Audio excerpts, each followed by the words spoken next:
Yeah, so I was thinking the other day, like inevitably, if you're doing something in the creative arts, you're gonna end up at a dinner table where somebody asks you what you do, and I say some version of filmmaker, and they say, "Oh, so you must love film." Kind of in the same way, if you're a comedian, that somebody finds out you're a comedian, they'll say, "Oh, are you funny?" or "Tell me a joke," that kind of thing.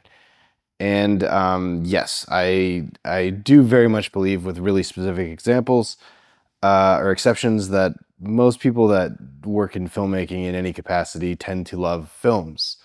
Um, some actors won't watch their own work. Some makeup artists just are good at it. But just, long and short, most people, they like this stuff if they're doing it. I've sort of noticed, though, the ones that stay in it, for good or for bad, crazy success or just hanging on. The ones that stay, it's not for the love of it, because that's usually inherent. It's something else. And I was rewatching Ready or Not, where they're locked in that mansion and they're chasing the bride because they need to sacrifice her in order to save the family, kind of thing. And you get to a point where the bride sort of escapes the initial attack, and the family has like a huddle and they're arguing about how they need to go after her and get her before dawn. And the mom goes, "Focus, work the problem." And I was like, "Oh, that's why I stay in the game. That's why I like this stuff, because um and this extends to other things, other industries. If you're a mechanic, obviously work the problem, replace the part, that kind of thing. Di- you know, uh, Diagnose, resolve, test, that kind of thing. But in the filmmaking world, it's so complicated because it's so many different things, so many different disciplines, different types of technology, different specialties coming together. And so I've heard it a lot described on set for directors, is most of the director's job on a set day is fixing problems, is working problems. And I figured out that's what makes my brain feel good, is the working the problem.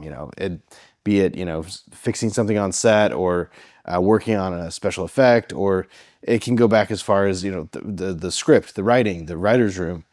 Because I'm a big believer still that most of the problems with the story, which I think are the problems that will kill a project, can be solved in the script. And so you just literally got to work story problems, which uh, it's satisfying when you get it right. It's satisfying when you find the problem that not only solves what you're dealing with, but also enhances what you're doing in some way. You find a lot of this on set. I think I've done videos about this, but like set hacks or set tricks, those things you can only come up with on set.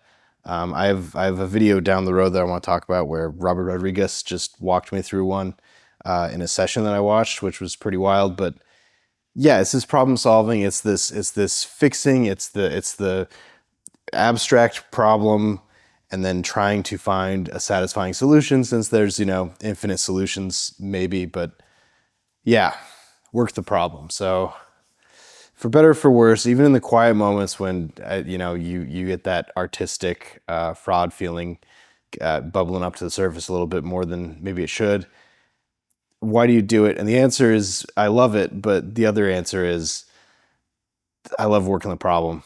I think that's really what cuts the enthusiasts out from the professionals. Is the enthusiasts panic or freeze or walk away when they're presented with a problem. The tradespeople, you work the problem, you move on with your life. Um, yeah, so it's the ultimate. For me, it's the ultimate Lego. Legos. I'm gonna say Legos. I know it's Lego, but that's how I called it when I was growing up. So yeah, work the problem.